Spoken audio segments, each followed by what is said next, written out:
Hey guys, before starting the show, I just want to take a minute to talk about our good friends over at Bitwise, the $10 billion global crypto asset manager. On this show, we talk a lot about all the big stories. What's driving markets? What does the data tell us? What are you people missing? And as you already know, crypto is playing a much bigger role in macro. So it's becoming more and more important to really understand the stories driving crypto. Why is Bitcoin going up? Why is Bitcoin going down? What are the institutions doing? What are people missing? That's why Bitwise launched the weekly CIO memo, a quick summary each week of what's really moving crypto markets.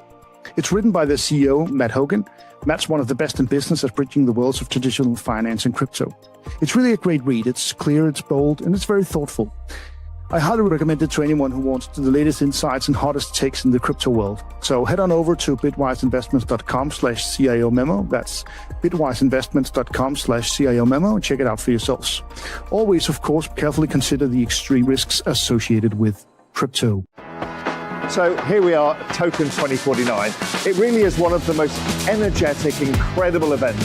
Speakers from all around the world and visitors from every country you can ever imagine, all trying to learn something together, something new, this exciting world of crypto and technology. It's where you go and make friends, lifelong friends. And what's so nice is to see people with big smiles on their faces, happy to be here and happy to be together. So hopefully see you next time in Singapore. Real Vision will be there. I look forward to seeing you all.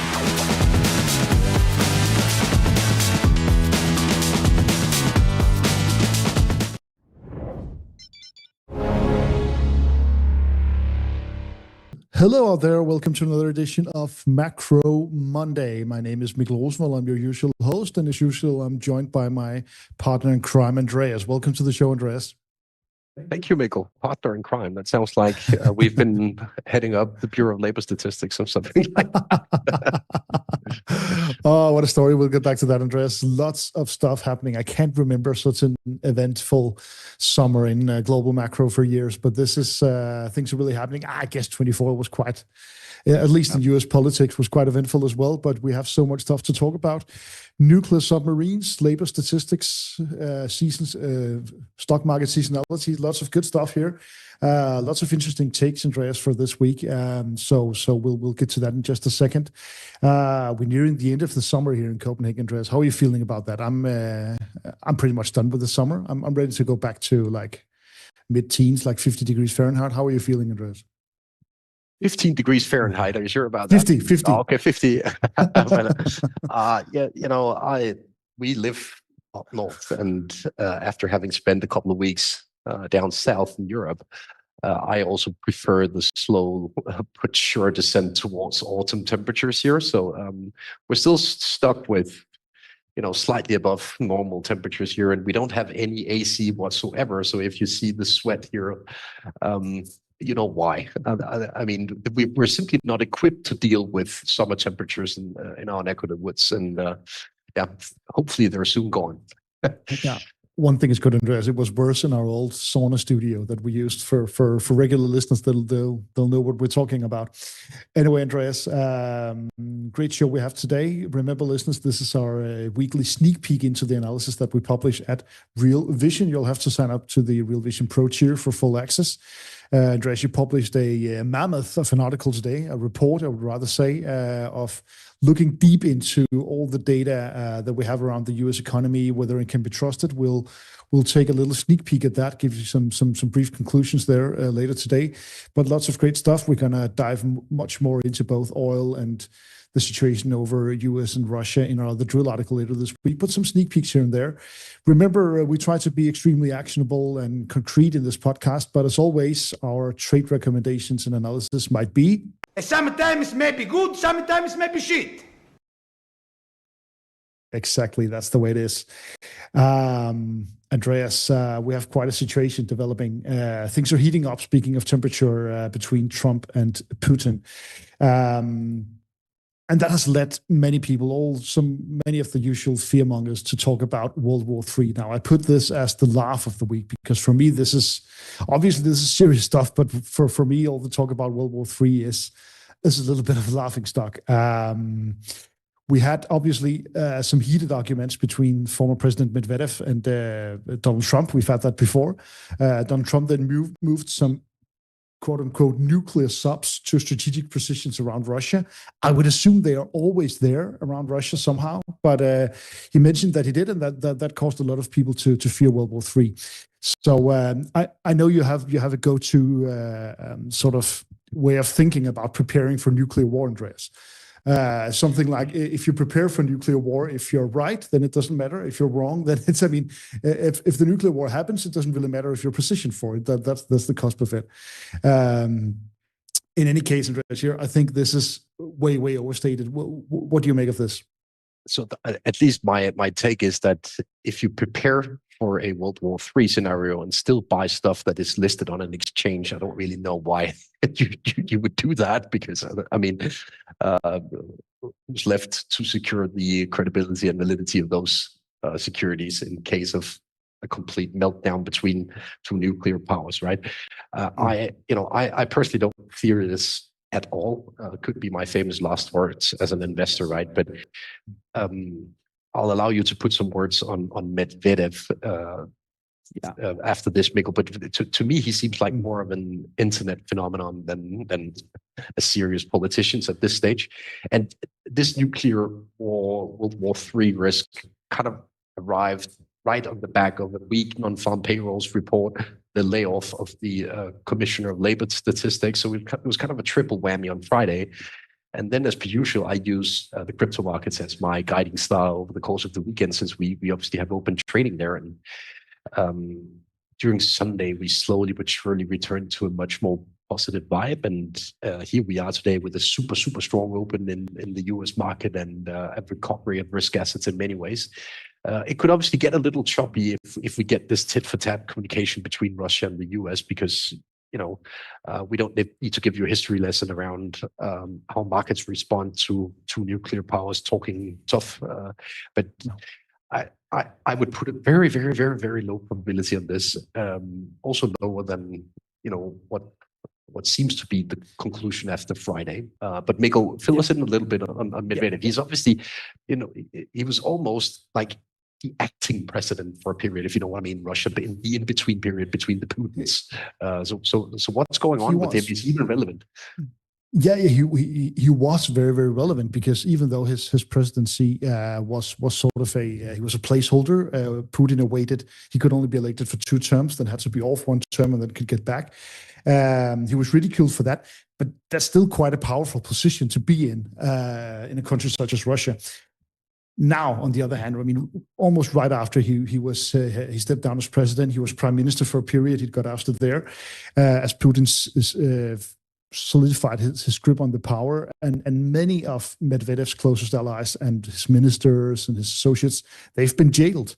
So his faction within the Russian leadership has been purged to a large extent. He's still there, probably because he's a well-known face in the West, and he has survived by becoming an internet troll, essentially. That's what he is. He is amplifying the messages of Russia, probably serving as sort of a fearmonger. He's always talking about European leaders going to the gulag, or Russia waging nuclear war. We have a dead hand system in place, etc. So one quick rule, because we are going to be talking a bit more about Russia in coming weeks. We have the Trump's deadline running out. We do have a lot of pressure for Russia to join some sort of peace deal over Ukraine. One very quick rule here for people to follow: don't listen to the guy on the left here. I want to bring up these photos. Dmitry Medvedev. Don't listen to him. He's an internet troll. He's just spewing out crazy messages to survive. Instead, listen to the guy on the right here, Dmitry Peskov.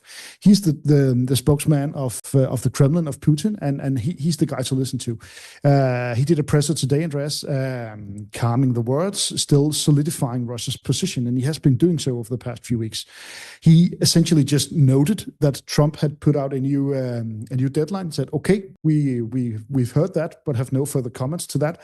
And I think that very much lines out the Russian approach to this. So I'll take a much deeper dive into these potential peace negotiations. Also, of course, the risks for World War III. We have to cover that whenever it's there in our weekly The Drill article. But for now, take it easy. This is not the end of the world, literally. No, and what a tremendous mustache that guy has. I mean, it's a wonderful mustache. He looks like a cartoonish Russian leader almost, and A really, really fun guy, I think. Yeah, he looks a lot like. You remember the character Richard Burke in Friends, right? Yeah, he looks a lot like him. Monica's first boyfriend in the Friends series, but never mind. Absolutely. I don't know what they're doing. He's a great guy. He's very, very fun, very, very charismatic. So look out, Dmitry Peskov. He's the guy to listen to. So anyway, Andreas, let's move on to another heated situation, because Trump is at war with several parts of his administration, at least the parts of his administration he hasn't appointed himself, both Jay Powell and now also the Bureau of Labor Statistics. Dr. Erica McIntyre is now picked to be fired. He was disappointed with the latest job numbers. He has a history with Erica here. He also accused her of tampering with job numbers leading up to the election last year. So let's just begin with this fire, and we can get back into whether there's any substance into the criticisms of the job numbers.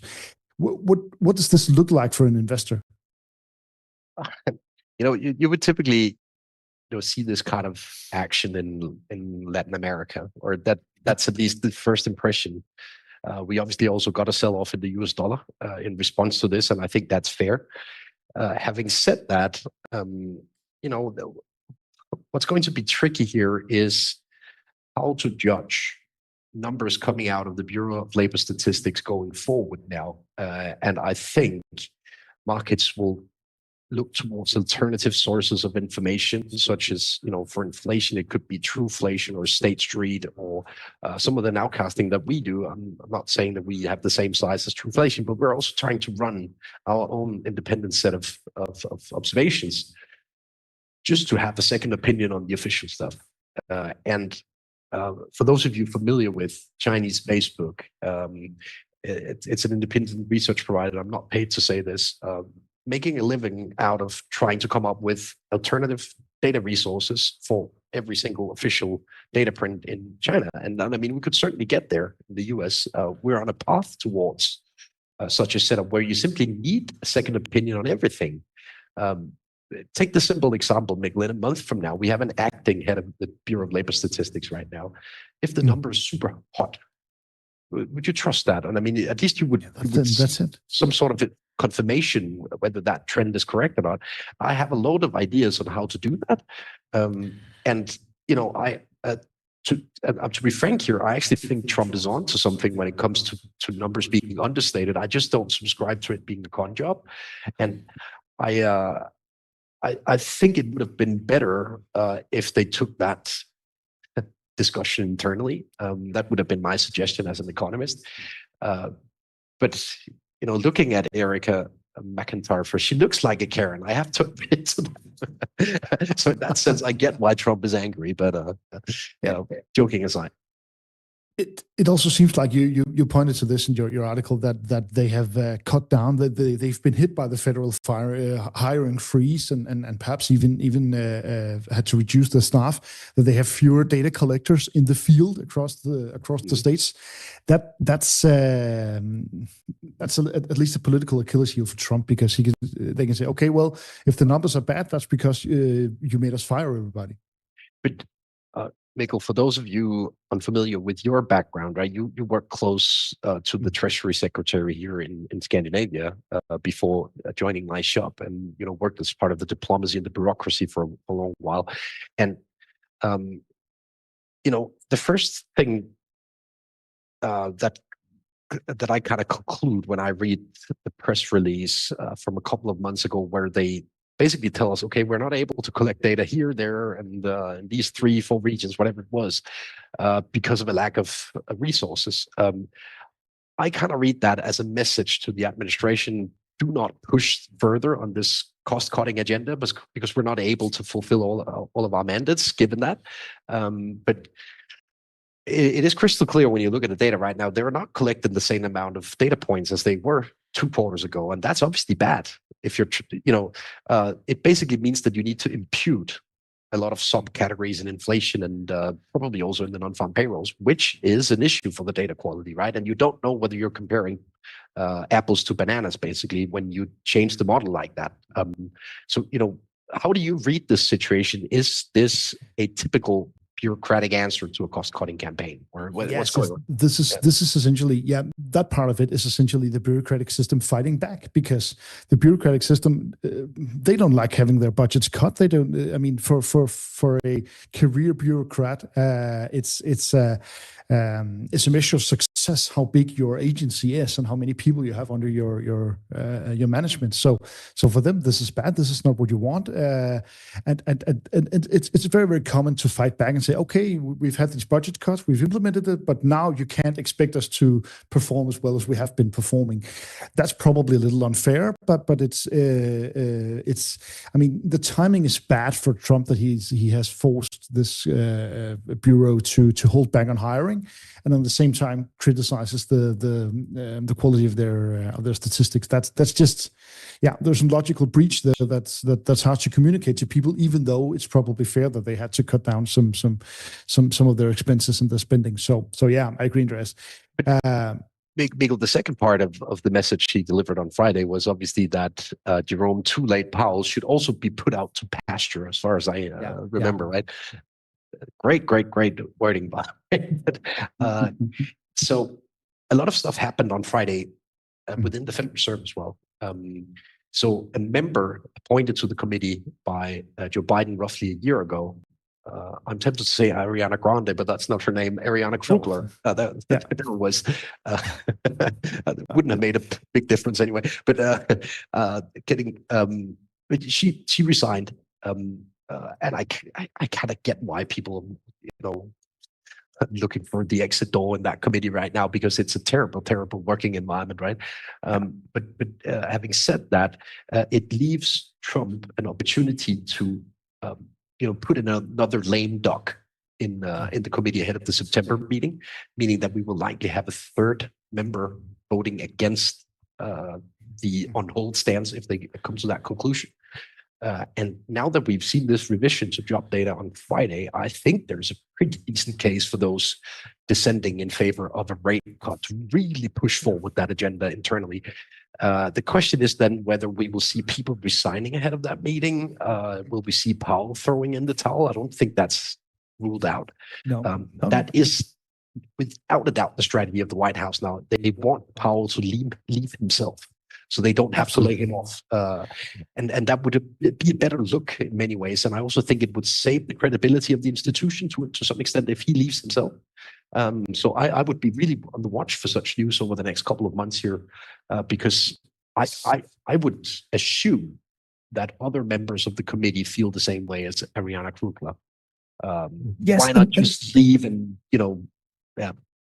Yeah. And remember, Andreas, if you have both if Biden, if Trump ends up firing the head of the labor statistics, if Jerome Powell resigns and criticizes Trump, that may be a bad look for international investors, because, as you said, it looks like a third world country. For Trump, politically, this is draining the swamp. I mean, this is exactly what he was elected to do in many ways, or it can at least be spun in that direction. So I don't think this is necessarily a problem politically for Trump. I don't think very many people in the country hold great love for Jay Powell outside of the investor circle. So I think the political risks here are much smaller for Donald Trump. He could absolutely be spun into a great message. So, Andreas, I just want to get to a few more hot takes this week. We have Eric Trump. We talked about Eric Trump last week. Mentioned about when to buy the dips. Now he's there, buy the dips again. Is this the bellwether to go from? Do you think he knows something, or is he just trying to sort of position himself as the king of crypto here? Let me start by saying one thing. His timing looks better this time around.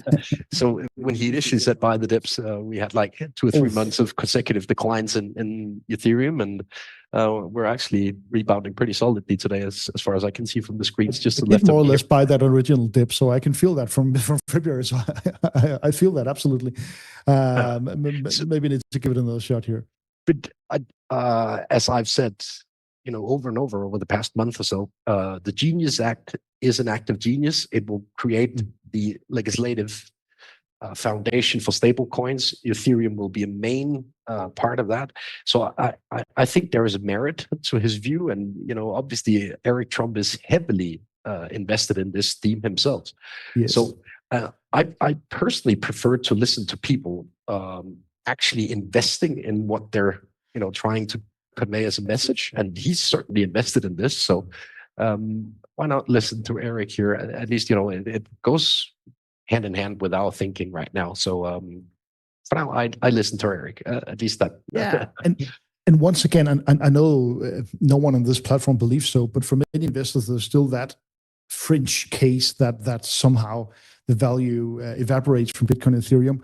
That's not going to happen now because we have a political safety net, and this is the political safety net essentially. This doesn't mean that the government will intervene to keep Bitcoin over 100,000 or whatever, but like that complete crash is simply not going to happen. It's too big to fail completely now. So that's at least, the very least, that tail risk has been handled here. Yeah, and as a fund manager, Mikkel, if you look at a return profile and you can basically take away the part that is very much to the left in the distribution, it adds some comfort to the case, right? So I think you're right that the left tail is smaller under this administration compared to, for example, Biden, since they're openly investing in it themselves. Absolutely.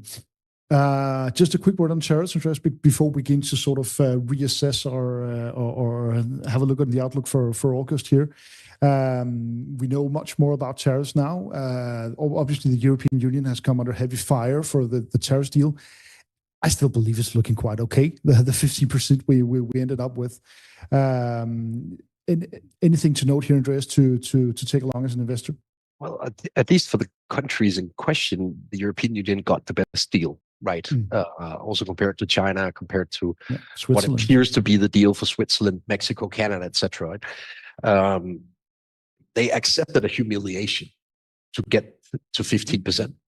And as we know, you haven't really got any major deals in writing yet. I mean, you have sort of a framework, and we know that the European Union is very good at going from frameworks to long papers, right?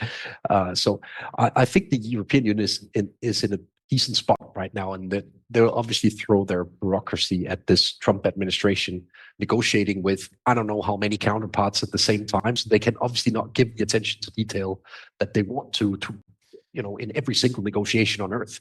And it may give the EU some opportunities to actually sneak in some positives in that final deal. That would at least be my base case, that the European Union is really trying to tweak the deal now that they've gotten the headline secured. Let's look at where we are right now, just quickly, Andreas. If you go back to Trump's first term, this was about the point in his term where the relationship between the US, the cross-Atlantic relationship, completely collapsed. Everyone was shouting at each other. No one was working in the same direction. Where are we now? I mean, we're half a year into Trump's presidency. Relationship is great. NATO is rock solid. No one is questioning that. You have this trade understanding. Trump is not wasting any more energy on that. He's cooperating on Ukraine. I mean, the cross-Atlantic relationship is as good as it's ever been under Trump, and that's a huge boon for the European Union, even though they had to swallow the humiliation, I should say. Still a very, very solid point on that. Andreas, I want to look a little bit on the outlook, because obviously towards the end of last week, we had some numbers. You can take a deeper dive into your weekly article this Monday and whether to trust these numbers and how to gauge them. But still, I have the feeling on X and on Reddit elsewhere that people are beginning to fear that with these job numbers, with this outlook for growth in the economy, are we actually heading into a recession? That's not been our messaging, Andreas. Have we been too positive? How do you view the outlook for the next month and the next and the rest of the year? So first of all, let me just start by admitting to being wrong on ISM and non-farm payrolls on Friday. Both looked awful, in all honesty, and it went against my expectations. The pathetic answer would be to say, like Trump, yeah, it's because the numbers are wrong, right? But have we been wrong-footed on stuff here? Yes, to some extent, and I'll elaborate on a few details before we go to the discussion on whether this is an issue for the return profile of the month of August and into September. On the PMI first, Mikkel, I'll admit to CapEx, so capital expenditures of manufacturing companies, still being completely in the bin. it goes against the wishes of Trump and especially Howard Lutnick, but also against my expectations, because I would have assumed that if you're a manufacturer in the US and you can see tariffs being implemented on your competitors, say in Europe, in China, that you would invest in expanding your own capacity, basically, to try and fill the void, try and gain market shares, given that your competitors will be less competitive if they want to export stuff into the country. But we're not seeing that capex pickup. That's a part of the PMI survey in all regions in the US. And if you look at like the aggregate figure, it still looks like something from a recession, basically. The capex expectations are incredibly low for manufacturers.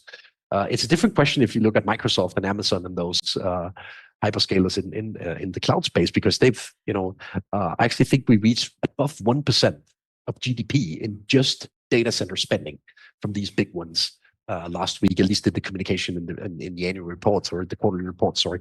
So, there's just such a divergence between what's going on in classic manufacturing and what's going on in the AI economy on spending, basically.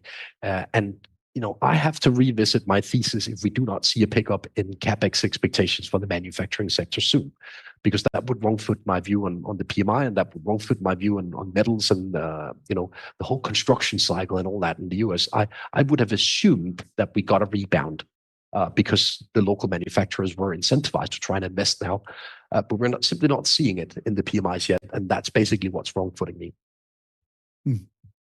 Interesting, Andreas. So let's just zoom in on the month of August, because we've had this question as well on the seasonality. That's always charts that are brought up. And this month is always good. This month is always bad.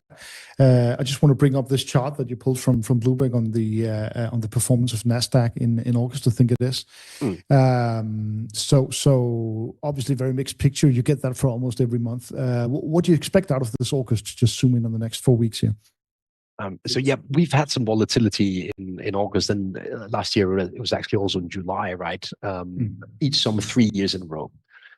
So that leads to the conclusion, okay, maybe there's something going on here, right? But I think it's a very, very lazy analysis to just point at seasonality without trying to figure out why the seasonal pattern is there. And I don't think, if you look 10 years back, as you can see on this chart, I don't think the pattern is solid enough for it to be like an automatic sell signal. So what happened last year was obviously the reversal of the carry trade because of some weak job reports in dollar versus yen. That was very, very, very violent couple of trading days we had there. But we also had clear-cut reasons why we saw a sell-off in 23 and 22, especially 22 was very liquidity-driven, right? You remember 22 being on slippery slope in many ways. From a liquidity perspective, we started getting the ramifications being more and more clear-cut from the QT, from the Federal Reserve and all of that. So no, I don't necessarily subscribe to this being something you should just automatically lean upon as a guiding star for the month of August. I think we're at crossroads in many ways, since it took, 2 days of weakness in Nasdaq to really reignite that whole bearish sentiment online. And God knows how many tweets I saw on Friday from various accounts on X trying to sell this as the new 2008 moment. And it's just so fast that you see those bears returning, and I think that's very telling for the positioning still. I mean, at least it doesn't take a whole lot to bring the bears back in the driver's seat of this of the narrative, etc. And I think that's something to take comfort in. And I'm a born contrarian. As soon as you see all of those bizarre 2008 analogs, you need to step back and assess the macro picture to see whether we're actually in a 2008-like scenario. And I don't see any whatsoever signs of us being there. And I mean, yes, we are seeing weakness in the housing market due to the reversal of the immigration picture. We are seeing some pockets of weakness due to very high mortgage rates and all of that. But when you look at the macro backdrop, we're already, when you look at the PMIs, we're already at a very weak starting point. It's not like we have incredibly lofty expectations from the businesses.